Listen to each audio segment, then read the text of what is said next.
चलिए साथियों, सभी को नमस्कार। मैं सुरेंद्र चौधरी और आप देख रहे हैं BN न्यूज इंडिया।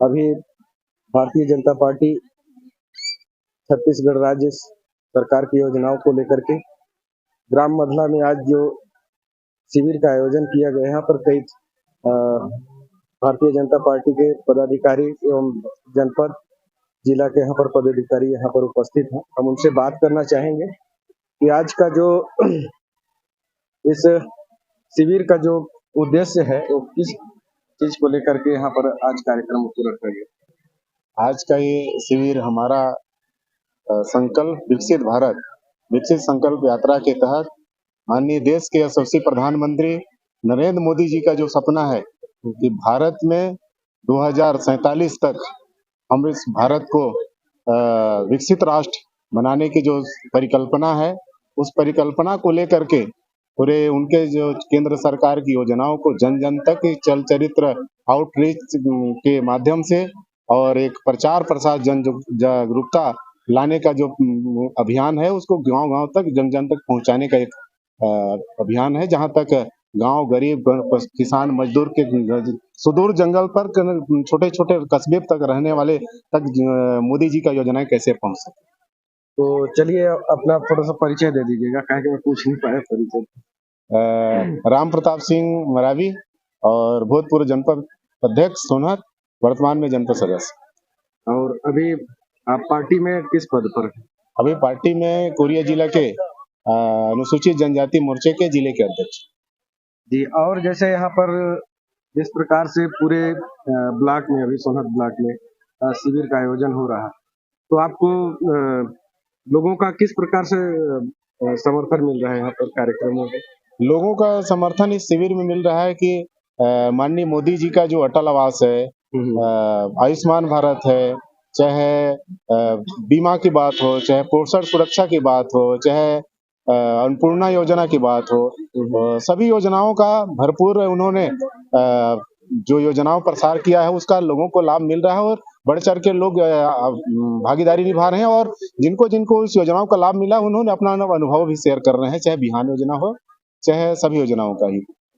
तो आप अपने जनपद सदस्य होने के नाते अपने क्षेत्र की जनता के लिए किस प्रकार से योजनाओं का लाभ पहुंचाने का काम कर रहे हैं? अपने क्षेत्र के जनपद सदस्य होने के नाते और इस सोनहत क्षेत्र में जितने भी चाहे केंद्र सरकार की योजना हो चाहे राज्य सरकार की योजना हो, हम चाह रहे हैं कि जन जन तक उसका अच्छा से प्रचार प्रसार हो और लोगों को हम लोग अच्छा से अच्छा उनका लाभ दिला सकें, ताकि छत्तीसगढ़ में भारतीय जनता पार्टी पर लोगों ने विश्वास जताया है, तो निश्चित रूप से डबल इंजन की सरकार में हम खरे उतरे, उसका पूरा प्रयास कर रहे हैं। चलिए, बहुत बहुत धन्यवाद। आप बताइए, थोड़ा सा अपना परिचय दे दीजिए। नवरत्न पांडे, मैं भारतीय जनता पार्टी जिला मंत्री। और तो आज जो जिस प्रकार से यहाँ पर शिविर का आयोजन हुआ, तो आप जनता के बीच में किस प्रकार से उन्हें संबोधित और उनको समस्याओं को दूर करने का? माननीय प्रधानमंत्री जी का सोच है कि हर वो गरीब परिवार जो हमारे जो उनकी जन कल्याणकारी योजनाएं हैं उससे कोई वंचित ना हो, ये योजना उनका चल रहा है और उनका सपना है कि 2047 तक भारत को विश्व गुरु बनाना है। ये माननीय नरेंद्र मोदी जी का सपना है और इस सपना को साकार करने के लिए वो हर गांव हर ग्राम पंचायत में अपने चलित उसे सभी ग्राम पंचायतों में दिखा रहे हैं और सभी योजनाओं का लाभ मिल रहा है हितग्राहियों को। जी जी जी, आप बताइए, थोड़ा सा परिचय दीजिए। मैं सुशीला राजवाड़े मंडल उपाध्यक्ष हूँ। तो अभी जैसे जिस प्रकार से शिविर का आयोजन हो रहा है जी, आप लोगों के बीच में किस प्रकार से अपने बातों को रखने का काम कर रहे हैं? मैं उन्हें बताती हूँ कि जैसे अभी उज्ज्वला योजना है, वैसे तो बहुत लोगों को लाभ मिल चुका है और जिनको नहीं मिला है, ठीक है, तो यहाँ पर स्टॉल में आते हैं गैस एजेंसी वाले, तो उनसे निवेदन करते हैं कि आप जिनको नहीं मिला है वो उनका लाभ ले सकते हैं, आवेदन कर सकते हैं, चाहे वो राशन कार्ड के लिए हो या फिर शौचालय के या जो भी वंचित है जिस भी योजना के लिए उसका लाभ ले सकते हैं। तो महिला सशक्तिकरण के लिए आप क्या काम कर रहे हैं? महिला सशक्तिकरण के लिए बस यही कहना चाहती हूँ कि हर महिलाओं का जो भी योजना है वो हर महिलाओं तक पहुँचे। इसलिए पूछना चाहा क्योंकि घर को संभालने का काम महिला ही करती है और आप भी यहाँ पर आई है, तो इसलिए मैं आपसे सवाल किया। हाँ, तो इसलिए तो जैसे अभी यशस्वी प्रधानमंत्री जी हैं, जो अभी महिलाओं के लिए 1,000 हर महीने देने का काम करने जा रहे हैं, और ये बहुत ही जल्दी पूरा करेंगे, जिससे महिलाएं अपना स्वयं के खर्चे या घर के खर्चे उठा सकें। तो इस योजना का लाभ मतलब कब से आप देना चाहेंगे, कब से शुरुआत कर रहे हैं इसको, फॉर्म वगैरह कब भर रहे हैं? ये जनवरी में स्टार्ट हो जाएगा और इसका मार्च तक मिलना शुरू हो जाएगा सभी को। चलिए, धन्यवाद। आप बताइए मैडम, अपना परिचय दे दीजिए। मेरा नाम शिव कुमारी है, मैं ग्राम मधला से विदिशा हूँ। मतलब आप इसी क्षेत्र से हैं? हाँ, इसी क्षेत्र से हूँ। तो ये बताइए कि अभी यहाँ पर आपका जो आपके पंचायत में ही शिविर का आयोजन हुआ, तो यहाँ के जनता के लिए, महिलाओं के लिए आपने क्या संदेश दिया है? महिलाओं के लिए अपने मोदी जी का जो महतारी बंधन वाला है, तो उसको मतलब अगले महीना से भरना चालू करेंगे। सब बहन से घर घर जाऊंगी और भरवाऊंगी। धन्यवाद। और इधर से कोई बोलेंगे? बोलिए। हाँ, चलिए बताइए। चलिए, अपना परिचय दे दीजिए। सोनिया राजवाड़े, जनपद सदस्य, जनपद पंचायत सोना। तो अभी जैसे जिस प्रकार से जो शिविर चल रहा है, महिलाओं के बीच में आप किस प्रकार से जा रहे हैं और उनको किस प्रकार से संबोधन करने का काम कर रहे हैं? देखिए, हमारी महिलाएं घर का काम भी करती हैं, फिर बाहर निकलती हैं और घर भी संभालती हैं, बच्चे भी संभालती हैं, फिर कार्यक्रम में भी आती हैं। तो यही कहना चाहूंगी कि वो बहुत आगे बढ़ रही है धीरे धीरे। चलिए, आप परिचय दे दीजिए। मेरा नाम उमेश्वरी राजवाड़े है, मैं भूतपूर्व जिला पंचायत उपाध्यक्ष हूँ। तो यहाँ पर जिस प्रकार से जो शिविर है, इस शिविर में सभी ग्रामीण जन यहाँ पर आए, तो आप उन्हें किस प्रकार से संबोधन किए, उनके समस्याओं को हल करने का कोई रास्ता आप जो निकाले हैं उसे बताइए। यहाँ समस्या का अधिक से अधिक आया है आपका पेंशन का, राशन कार्ड का, कि हमको जो राज्य से 2 रुपए किलो चावल मिलना चाहिए, अधिक जो पात्रता है उनको भी नहीं मिल पाई है, उनको 10 रुपए किलो चावल मिल रहा है ना। उस शिविर के माध्यम से हम बताए हैं कि यहाँ खाद्य विभाग के अधिकारी उपस्थित हैं, उनको फॉर्म भरवा के जमा करवा देते हैं।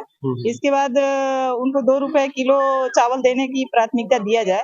जिनका अटल आवास नहीं है, प्रधानमंत्री जी का सोच है, सपना है एक कि हर गरीब को उनको योजनाएं का लाभ मिलना चाहिए। उसके अनुसार हर पंचायत में शिविर लगवा रहे हैं और उनकी समस्या का समाधान करवा रहे हैं। तो ये जैसे प्रधानमंत्री आवास योजना है, इस योजना का जैसे पेंडिंग जो पड़ा हुआ है, पिछले जो कांग्रेस सरकार था, यहाँ पर कुछ हद तक नहीं, बहुत हद तक मतलब आवास पेंडिंग है, तो आप इस योजना को किस प्रकार से सफल करने जा रही हैं, इसको बताइए।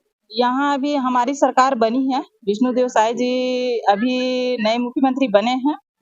13 तारीख को हमारी सरकार बनी, 14 को अपन सरकार ने बजट में अनुपूरक जो बजट होता है उसमें पेश कर दिए हैं 14 लाख किसानों का पीएम आवास का। उसमें आने वाले समय में अगले महीने से चालू हो जाएगा।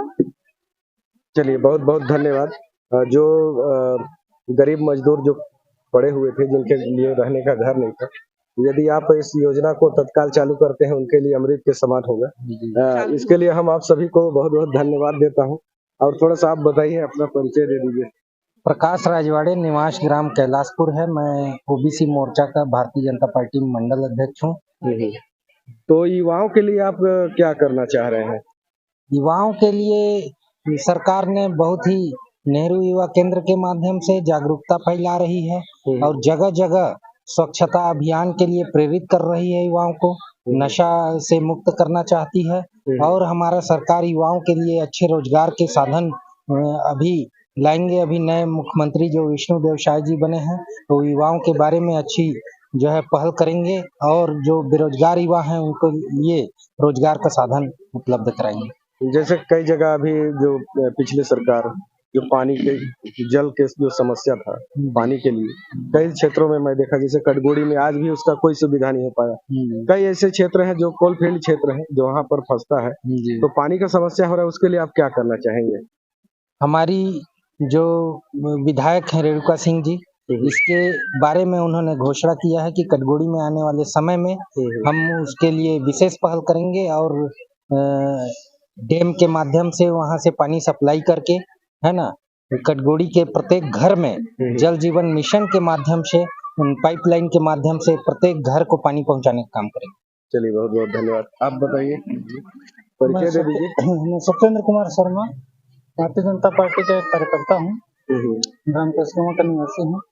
तो आपको भारतीय जनता पार्टी का जो विचारधारा है, चलिए आप कार्यकर्ता है इसलिए पूछ रहा हूँ, कैसे आपको अच्छा लगा कि आप यहाँ पर आकर के युवाओं को जोड़ने का भारतीय काम और जनता उनसे पार्टी की जो मूल विचारधारा है, जिसमें सबसे पहले तो उनका पंडित दीनदयाल उपाध्याय जी का एकात्मवाद, और उसके बाद 3 मूल लक्ष्य थे जो भारतीय जनता पार्टी की: कश्मीर से धारा 370 की समाप्ति, समान नागरिक संहिता और अयोध्या में प्रभु श्री राम का मंदिर। 2 लक्ष्य हमारे पूरे हो गए हैं। कश्मीर से धारा 370 हटा दिया गया है। आज दोनों केंद्र शासित प्रदेश कश्मीर और लद्दाख बन गए हैं। प्रभु श्री राम रामलला 22 जनवरी को विराज रहे हैं। आप सब वहां जाइए, प्रभु श्री राम का दर्शन कीजिए। और जो कॉमन सिविल कोड की बात हो रही थी, समान नागरिक संहिता, ये एक हमारा लक्ष्य है। आने वाले समय में विश्वास है मोदी जी इस लक्ष्य को पूरा करेंगे और सबको समान नागरिक संहिता उपलब्ध कराएंगे। चलिए, आप जो प्रभु श्री राम का जो बात की बहुत अच्छा है, लेकिन मैं चाहता हूं कि जो शिक्षा व्यवस्था जो लचर पड़ा हुआ है, उस पे आप क्या बोलना चाहेंगे? शिक्षा व्यवस्था अब पिछले 5 साल तक तो देख रहे हैं, छत्तीसगढ़ में कांग्रेस की सरकार थी, इन्होंने शिक्षा का एक तरह से कहिएगा ना तो केंद्रीकरण किया। आत्मानंद स्कूल के नाम पर जिस तरीके से शिक्षा का पूरा बजट उन्होंने उस तरफ लगाया और पूरा ध्यान और सरकार का फोकस पूरा एक विद्यालय के पीछे रहा। जो हमारे गांव के प्राथमिक स्कूल थे, माध्यमिक स्कूल था, इसके पीछे सरकार का ध्यान हट गया।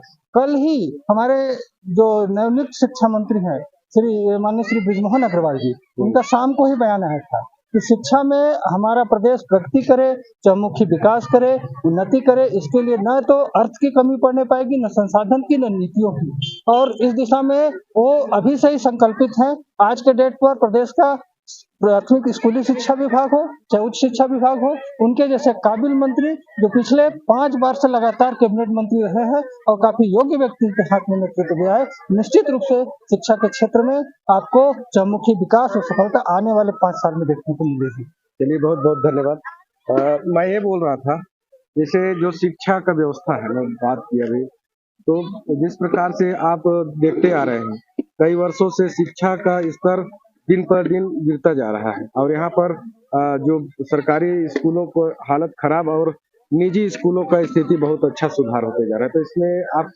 इसके लिए आप क्या करना चाहेंगे? इस भारतीय जनता पार्टी इसके लिए क्या विचार की?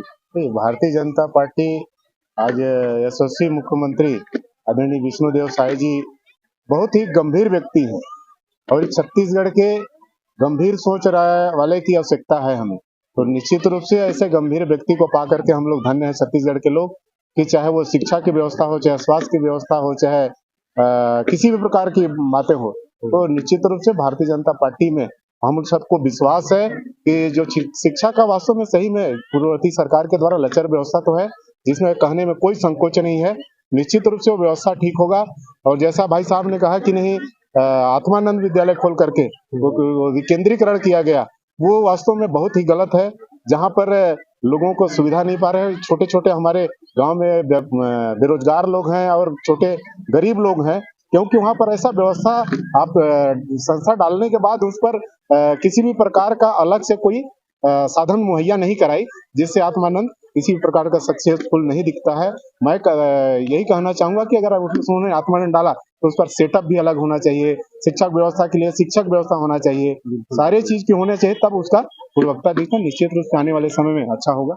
तो वहाँ पर जिस प्रकार से आत्मानंद स्कूल में जैसे वहाँ पर जो बच्चों के लिए एडमिशन जो हुआ, एडमिशन को लेकर के जैसे हम लोगों ने वहाँ पर देखा, बात किया, तो मेरे को सबसे ज्यादा वहाँ पर कमी ये नजर आया कि जो गरीब बच्चों के लिए जो उच्च शिक्षा का व्यवस्था किया गया था, लेकिन वहाँ गरीब के बच्चे 0 मिले और अधिकतम मतलब कर्मचारी और अमीर के ही बच्चे वहाँ पर हुए। नहीं, तो आप इस पे क्या सुधार करेंगे इसको? नहीं, वास्तव में आपने अच्छा कहा कि वहाँ पर गरीब बच्चे कम मिले, गरीब परिवार के बच्चे कम मिले, वास्तव में सच्चाई है।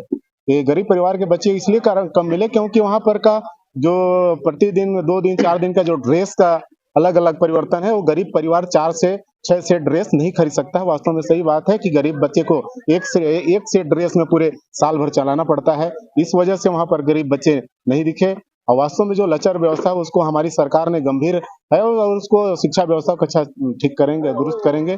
और माननीय मोदी जी ने एक अच्छा पहल कर रहे हैं कि हमारे देश में जो डॉक्टर इंजीनियर बनते हैं इंग्लिश मीडियम के माध्यम से, तो उन्होंने एक अच्छा सोच रखी है कि आने वाले समय में हिंदी पढ़ने वाला भी व्यक्ति डॉक्टर बनेगा, हिंदी पढ़ने वाला भी इंजीनियर बनेगा, तो निश्चित रूप से हमारे इस संस्कृति के आधार पर हिंदी का महत्व बढ़ेगा। चलिए, बहुत बहुत धन्यवाद, आप सबसे बात करके अच्छा लगा। और आप सभी का जो विचार और जो शिक्षा को लेकर के जो बात हुआ, सभी को उम्मीद है कि कुछ न कुछ और कहीं न कहीं बेहतर होने जाएगा। तो चलिए बोलिए। शिक्षा को लेकर के जैसे आप बोल रहे हैं, केंद्र सरकार देखिए पूरे भारत की शिक्षा के लिए गंभीर है। आपने पिछले बजट में देखा होगा प्रधानमंत्री जी ने पीएम श्री स्कूल का प्रावधान किया है। हमारे ब्लॉक में भी 2 स्कूल प्रस्तावित हैं सोनभद्र ब्लॉक में, और निकट भविष्य में आपको पीएम श्री इंग्लिश मीडियम की जो स्कूलें हैं ये खुलेंगी। उसके बाद देखिएगा आपको काफी अंतर दिखेगा, और ये सीबीएसई पाठ्यक्रम पर आधारित संचालित होंगी ये स्कूलें, और पूरे देश में इनका सेटअप खुलना है। अब इस दिशा में काम चल रहा है। चलिए, मैं कहता हूँ अच्छी बात है आपका जो चलाने का है, जो शिक्षा व्यवस्था को सुधारने की बात है, तो मैं कहता हूँ नाम ना बदला जाए, उसी को बेहतर किया जाए। मेरा ये कहना है, बेहतर करें ताकि आने वाले भविष्य और बच्चों के लिए भी अच्छा हो और लोग भी परेशान ना हो। और जिस प्रकार से जो एडमिशन को लेकर के मैं पूछा, यहाँ पर गरीब के बच्चों का एडमिशन नहीं हुआ है। यहाँ पर जो चीट निकलता है तो ये चीट में भी खेल होता है, और ये खेल ना हो। मैं ये कहता हूँ, देखिए नाम बड़ा की काम आपने भी सुना होगा, नाम से कुछ नहीं होता। आपके बात से मैं बिल्कुल सहमत हूँ। नाम चाहे आत्मानंद का हो, भी एक संत थे, चाहे किसी परमात्मानंद का हो, चाहे किसी भी नाम से हो, काम वहाँ 1 नंबर का होना चाहिए। यदि 1 नंबर का काम होगा तो उसका परिणाम 1 नंबर का आएगा, जनता संतुष्ट रहेगी। और रहा सवाल आपका एडमिशन जो बोल रहे हैं, तो पिछली जो सरकार थी, ये पिछली सरकार में इतना दबाव में ये डिपार्टमेंट पूरा काम कर। चलिए साथियों, आप सबसे बात करके बहुत अच्छा लगा, और लोगों के बीच में जो जन जा करके जो शिविर के माध्यम से भारतीय जनता पार्टी जो अपने संदेश को पहुंचाने का और लोगों की समस्याओं को हल करने का जो काम कर रही है, कहीं न कहीं लोगों के लिए लाभान्वित होगा। तो चलिए, सभी को बहुत बहुत धन्यवाद, आप सभी को बहुत बहुत शुभकामनाएं। चलिए धन्यवाद।